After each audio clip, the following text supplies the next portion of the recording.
Welcome to the Stories Told podcast. This is episode 112, A Chance at Hope. This is the Stories Told podcast. Two authors talking about stories in movies, TV, and of course, books. I'm Michael Grayford. I write action-adventure stories in fantasy and sci-fi worlds, sometimes for younger readers and sometimes for adults. And I try to always inject at least a little bit of humor. And I am author E.W. Barnes, and I write action-adventure, time travel novels, and space opera science fiction. Thousands of years, thousands of worlds. But be forewarned, beyond here, there will be spoilers. Are you ready for the adventure? Let's begin.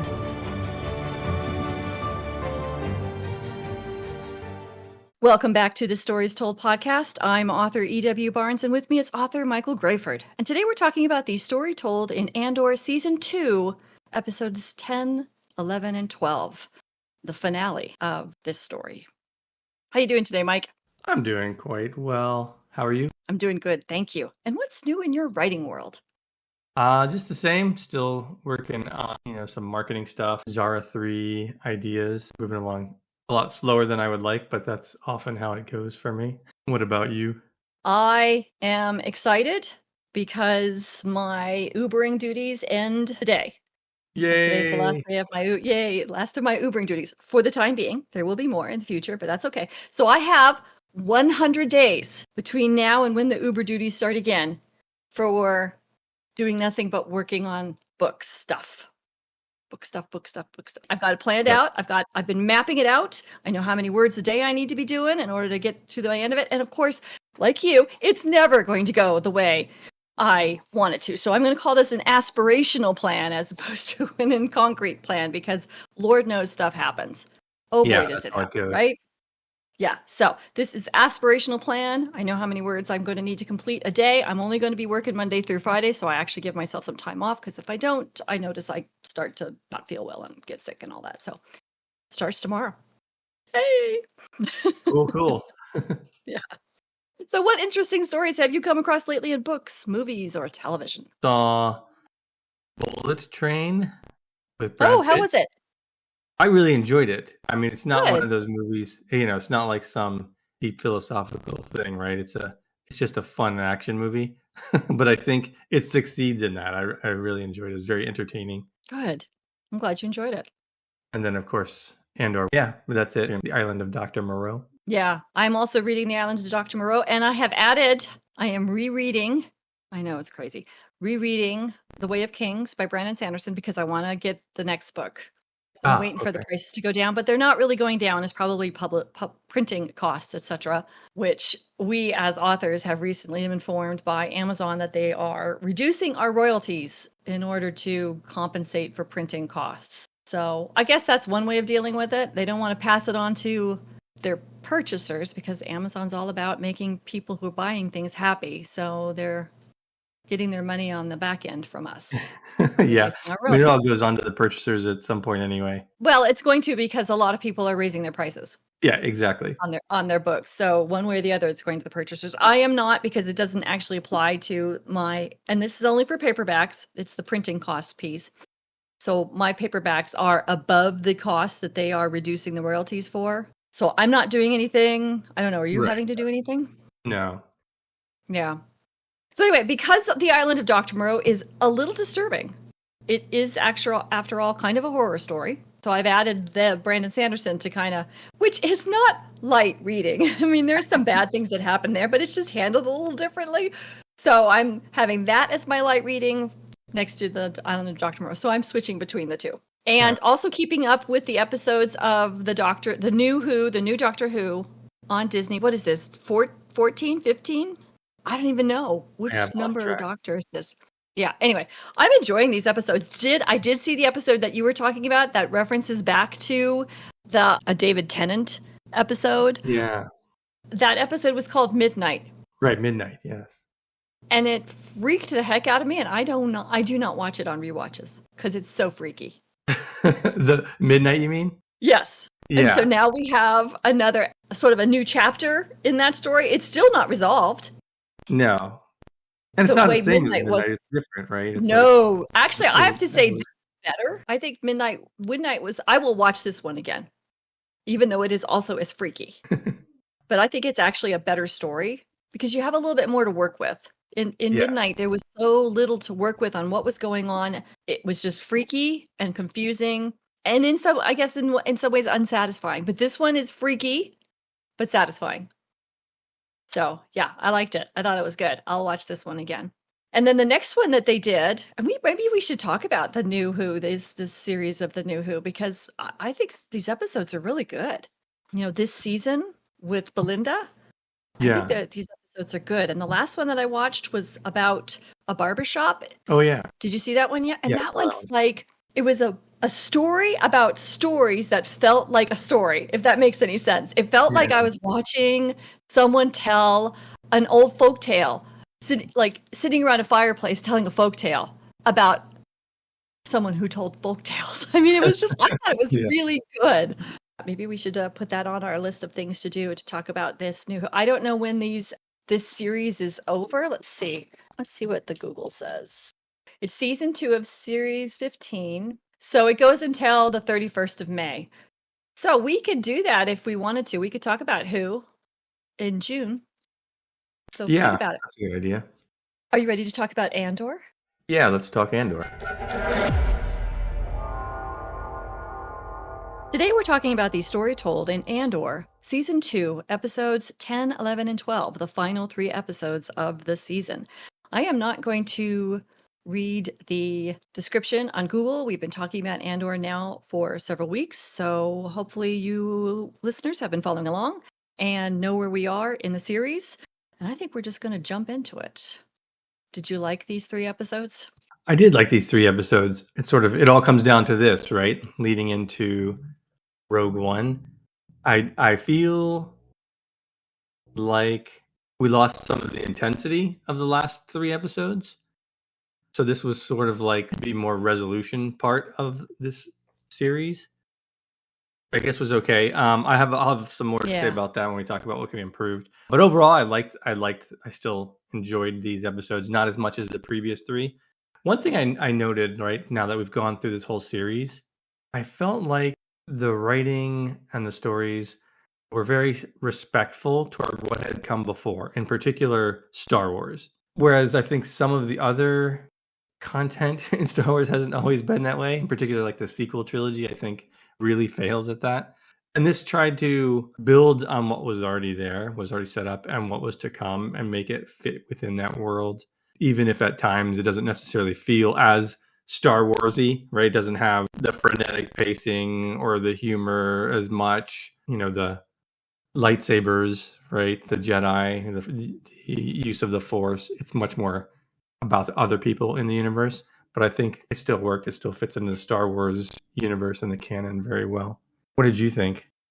They were good. I agree. Yeah. They were less intense than the last 3. The last 3 were so intense that I found myself almost dreading watching these last 3 for the emotional wringing I thought I was going to go through. But I kind of wish I had been. And so we can talk about what we might have changed in a little bit. Things that I really, really liked. I liked the confrontation between Luthen and Dedra. When he said, there are only 2 items in this shop with questionable provenance, I was like, oh my gosh, that's hilarious. Because of course he's talking about them. Right.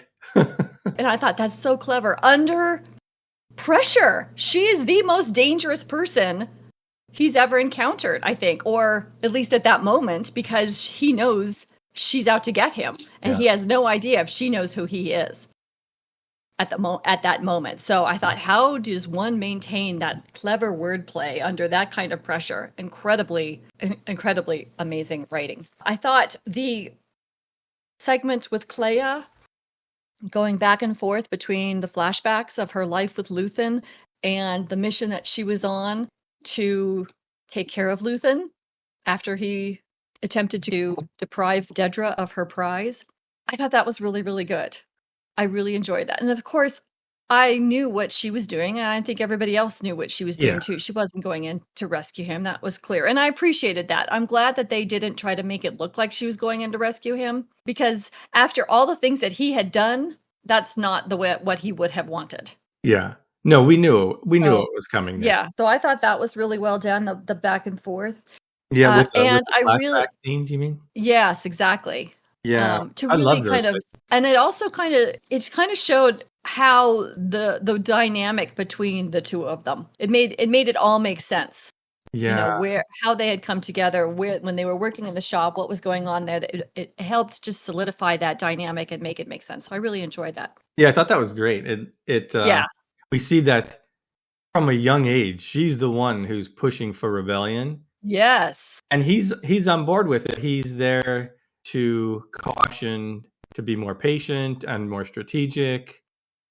And I thought that was such a great backstory for those characters. And we see that Yes. she's the one who's very audacious, and she's the one who, on a tactical level, right, with her bargaining for the price of the artifact, is so good. I loved all those scenes. And he's also the one who's trying to protect her from more damage. The damage he comes from fighting a fight like this. Yeah. You know, for as much as he can, he was trying to protect her. And I thought that was really cool. There was such a great dynamic between them. I'm your daughter now, only when it's convenient, right? But he's still protecting her. So there's this level of care that doesn't rise to the unrelenting loyalty that one has with family, but still, I'm going to take care of you as best I can within these parameters. Thought it was complex. Yeah. And the scene with her being willing to watch the slaughter of these other kids, basically, right? Yeah. Stormtroopers. Like, she's owning it. She's like, well, this is why I'm doing this, right? We get to see that build up in her. I thought that was, really well done. But I also saw it as her showing respect to these people who were victims, just like everybody else was. And she was like, I am going to respect what you're doing and what you're experiencing here, because this is what's going to drive me to help stop it. And at such a young age, it's such a mature decision. Yeah, the contrast of her, this young person, willing to do what you said, to watch, while even Luthen and the other adults there all avert their gaze. We see that she has the fortitude to go through with it. I also really enjoyed the very last scenes in the episode, the montage of all those people who have been working so hard and striving so hard and are still facing more challenges to come. I thought that was really good. Yeah. It just sort of placed us perfectly for Rogue One. And I actually started watching Rogue One after this, because Disney says, you want to watch Rogue One now? And I'm like, sure. I had to watch the beginning of it at least. Yeah, I started to watch the beginning of it, and between us chickens, it's sad how different the writing is. Yeah. But I did start, and I'll watch the rest of it later, because I feel now that Andor story needs to come to a conclusion for me. You know, Andor is done, but I still need to finish Andor's story. Anything else that you'd like to talk about that you really enjoyed from these last 3 episodes? Yeah, I thought it was good. I mean, we already kind of know, right, the horror of the Empire, but we also see that from within. I mean, we saw that sort of leading up to this, but with the ISB director himself, Dedra being imprisoned, right? These horrible things, like, no one is going to escape the awfulness of what's happening. Exactly. Yeah, that's a good point. Thank you for raising that, because I forgot to mention that. Yeah, everybody, and I'm glad is at risk. Yes, I will say I was glad that Leia survived and that Mon's cousin survived, who I previously thought was Mon's niece, I think, but it's her cousin, at least through this show. I mean, we obviously don't know what happens to them moving forward, but it was nice. It was nice to see some people live through this series. Yes. And some people who lived through the series that weren't going to cash in Rogue One. Yeah. Yeah. Right. I agree. I was not expecting the end. No, neither was I. Cassian had a child. Yeah. It really got me on that one. And that was simultaneously heartbreaking, because he's not going to be there. But in a way, also, we get to see that part of Cassian will live on, which I thought was a nice touch. And you got to see what he was sacrificing for, even if he didn't know it. Yes. And it makes her decision to leave maybe a little bit more understandable. Yeah. I like how Rogue One leads into Star Wars, like almost right back to back.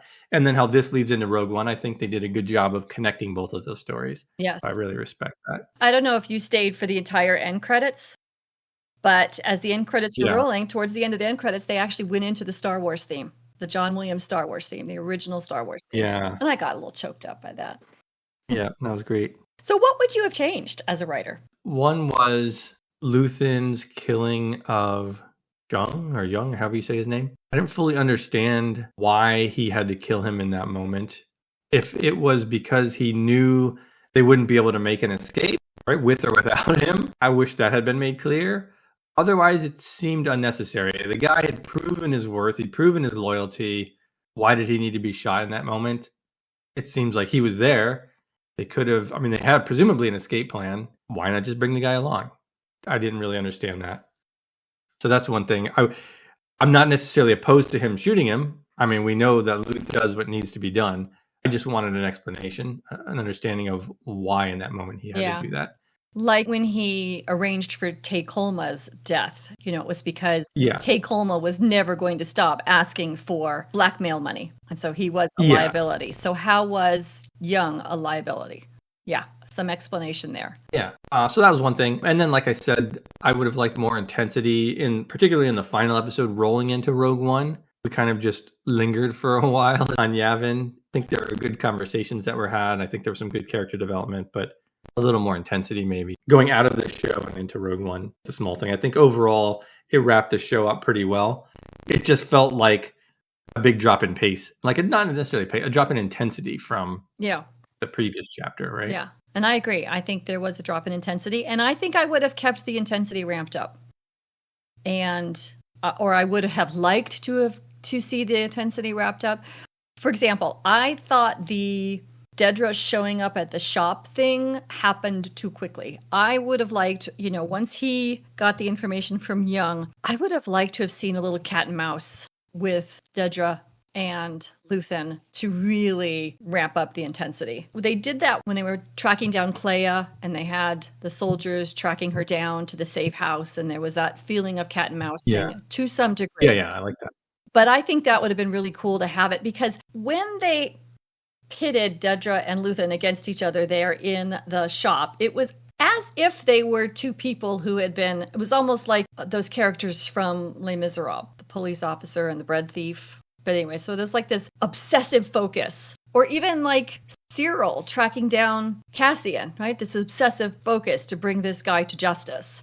I would have liked to have seen a little bit more of her getting closer and him being aware of it, and her, him dodging is a little bit more strategic, before that final confrontation happened. And I think that would have given that final confrontation a little bit more resonance, instead of sort of just have it happen in shock. There she is in the shop. Yeah. And I think that would have worked, because I would have taken away, Clea certainly spent a whole lot of time telling Cassian how she didn't want to go. Oh my gosh, I wanted her just to be quiet. There was too much time spent there. So they could have shortened that up and given Dedra and Luthen a little bit more cat and mouse time. And I think that would have kept that intensity up. And then the other question I have is this. If Clea wasn't planning to go to Yavin, why couldn't she have figured out a way to... She sent out this message for them to come meet her on Coruscant in order for her to convey this piece of information. There just seemed like there could have been a better way. If she wasn't asking to be rescued, then there could have been a better way for her to disseminate this information. She could have figured out a way to get off planet and then disseminated it from someplace else. I don't know. It just seemed sort of strange. And I don't know whether it was the stress that did that to her, but there we are. So I sent this information, I sent this message, you came, but I'm not going thing. It just seemed a little strange. And it seemed like it took too long. Yeah, I agree with all of that. I was thinking that too, so she has this ability to send a message, but apparently it's just like a code to come, it's an emergency kind of thing. Yeah. Which, okay, I guess I can buy that, but it is something you have to engage your brain and to think about, wait, why is this playing out this way? Like you said, why didn't she leave? Why isn't there a plan? Presumably they had a plan to get off the planet. Hopefully. That just went away, apparently. Yeah. So I don't know. What was that plan? Was the plan just to go hide in this hole and hope someone comes to get you? That doesn't seem like a great plan. You're hoping on one guy across the galaxy to come and save you. Yeah. Yeah. So I agree with that. I did like the build up to that. Yes. You know, how they're coming and she's hiding and Cassian's coming and then K2SO has to save them. I thought that all was really fun. But like you Except said, it could have that been trimmed. there was this intensity on their coming side, but no intensity on the we have to leave side. So that was misplaced. And that's the other thing. I think, she's just sitting there going, you can go now. Well, there's no you're in danger here. You just blew up a whole bunch of security vehicles at the hospital and killed one of their key witnesses that they wanted to have. And you have no urgency to leave or leave this space or do anything. There was an imbalance of emotion. The security officers, they're coming, they're getting closer and closer, and then they're just having a chat. It was weird. Yes. Yeah, exactly. They're like, oh, should we go? Should we not go? Like, what are you doing? Get out of there. Right. So there wasn't. Yeah, no, I agree with that. Even if they had Melshi saying, we got to go. We got to go. If they had done that, we had Melshi kind of be like, we got to get off. We got to get off this planet. We got to go. We got to go. Then that would have, even with her not being eager to go and Cassian trying to talk her into it, that would have kept the emotion a little bit higher. So I would have liked that. Yeah. Other than that, yeah, and I agree. These are small things. And we've talked about it before that sometimes this show has some pacing issues. And you know what? I got to say, it doesn't take away from the quality of the show. Right. It really doesn't. I agree with that. So were there any themes that you identified from these last 3 episodes of Andor? I think for me, I'm left with the larger themes of the show and kind of doing the right thing despite the cost, fighting tyranny and evil. I think there's also a theme of keeping hope alive. Right? We see that at the very end with Bix and Cassian's child, and there's themes of loyalty, who you're going to trust, who's going to help who, right? Cassian ultimately was loyal to Luthen and Clea. They weren't even expecting him to come, apparently, but he was the one who came, and he was the one who stood up for them and said that they should be trusted. I think that was another thing that they threw in there. What about you? Did you find something specific towards this little chapter? I think that your theme of loyalty is a really good one. I kind of landed on how in these last, and I think driven by the previous 3 episodes, these last 3 episodes kind of cemented the commitment on everybody's part. Everybody was committed to something. There was no more hemming and hawing. There was no more trying to find a path through all the chaos that we've seen in the previous episodes. They were all like, okay, we're doing this, period. And so that I think is where, and I think that was brilliantly done because it then gives us the framework for what happens in Rogue One. Yeah. So I thought that's where I landed with theme. It's just like the clarity of commitment, of committing. Yeah. And it does a good job of setting up Rogue One also in the sense that we see the rebellion. They've been at this for, it's hard to say, like softly doing it for years, but more intensely doing it since Mon Mothma left, I guess. Yeah. So for at least a year. But even then, they're not unified necessarily, and they don't fully understand the intense urgency of having to make a decision right now. And we see that even in Rogue One, right? That's why they have to go rogue.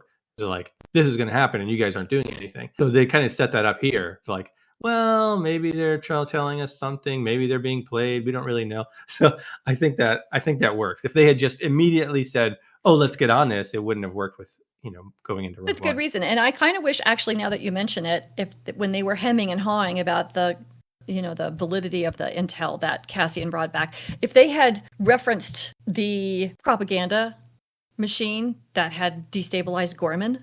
Just, we saw what they did in Gorman. We know that they can tell lies in order to get us. I think that would have then helped tie that up a little bit so that you understand a little bit better why they're doubting Cassian's intel. Not just make it about Luthen. Yeah. I was also hoping for something when Dedra was speaking with Luthen and saying, "You disgust me," and like all this kind of stuff.